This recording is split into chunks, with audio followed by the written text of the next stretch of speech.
Dia telah tidur selama 17 tahun. Ketika dia bangun, dia menemukan bahwa dunia benar-benar berbeda. Melihat bahwa dia adalah satu-satunya manusia di bumi. Mengapa hanya ada dia seorang? Jadi mari kita kembali ke 17 tahun yang lalu. Perang dunia pecah. Semua negara secara bersamaan mengaktifkan senjata nuklir. Akibatnya, ledakan nuklir menghancurkan dunia. Hampir semua orang tewas. Beberapa orang bersembunyi di bunker bawah tanah. Menunggu 10 tahun setelah radiasi hilang, mereka akan sadar kembali. Tapi dia sudah tidur untuk waktu yang lama. Hanya mengedipkan mata, sudah 17 tahun. Bunker bawah tanah telah kehabisan energi. Bunker secara otomatis memulai proses kebangkitan. Di kabin lebarnya sekitar 10 meter persegi, lampu kuning tiba-tiba berkedip. Tempat perlindungan pemimpin pria dibuka. Dia duduk dan perlahan melepas topengnya. Mungkin karena terlalu lama tidur, tiba-tiba ia bangun dan membuatnya bingung. Sangat sulit baginya untuk keluar dari kabin. Berdiri melihat sekeliling, ada 2 kabin di sini. Yang lain sudah terbuka.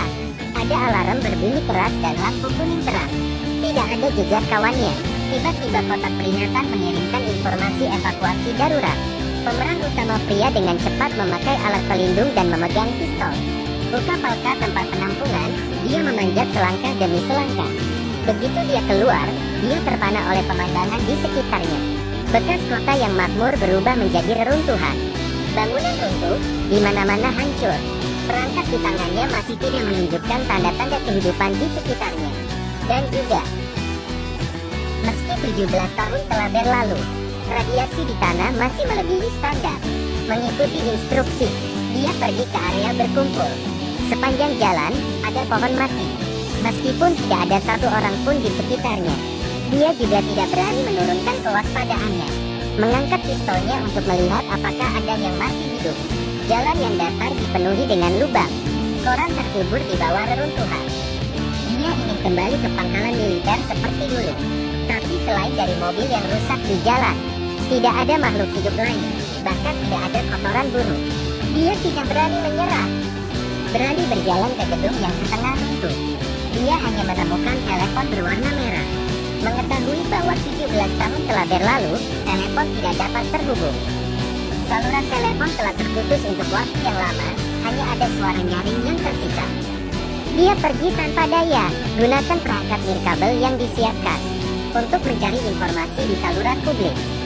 Dia menelepon selama beberapa jam terus-menerus, sampai ponsel kehabisan baterai tetapi tidak ada yang menjawab. Dia memakai pakaian pelindung yang berat. Hujan sangat deras.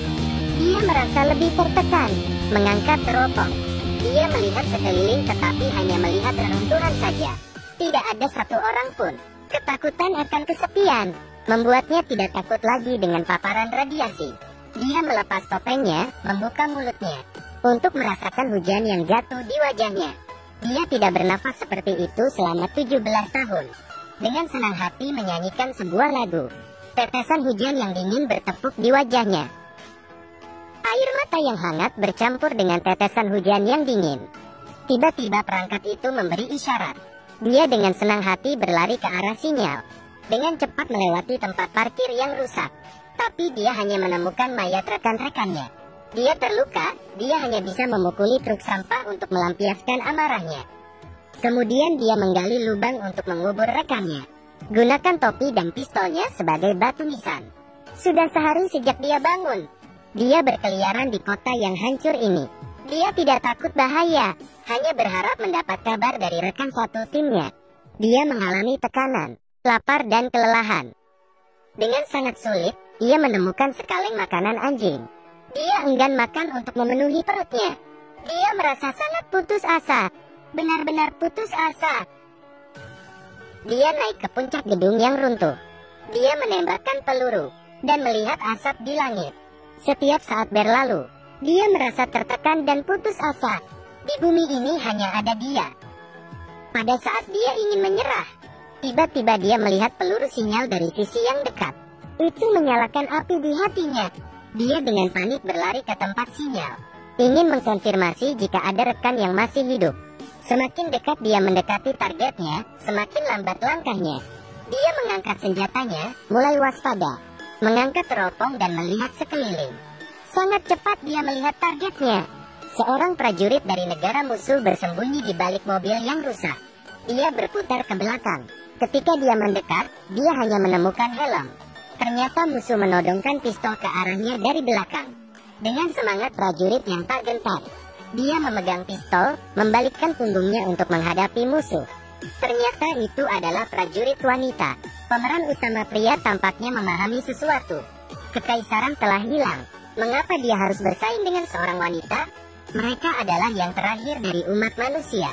Dia berinisiatif meletakkan pistol, memberitahu dia rencananya. Akhirnya ia meyakinkannya. Mereka bertanggung jawab atas kebangkitan umat manusia. Dua orang yang terakhir berada di tanah radiasi nuklir. Hidup damai berdampingan. Ini adalah film yang melawan perang. Umat manusia menghabiskan ribuan tahun membangun peradaban seperti itu. Tapi mereka menghancurkan seluruh dunia. Membuat seluruh dunia hancur dan penuh dengan radiasi beracun. Kiamat, kesepian, ketidakberdayaan, dan keputusasaan. Film ini berfokus untuk menunjukkan hal-hal tersebut. Manusia adalah hewan yang hidup dalam kawanan. Mereka butuh pendamping. Tentara wanita dan pria ini adalah dua orang yang terjebak dalam keputusasaan dan telah bertemu satu sama lain. Ini menunjukkan bahwa Tuhan telah memberi umat manusia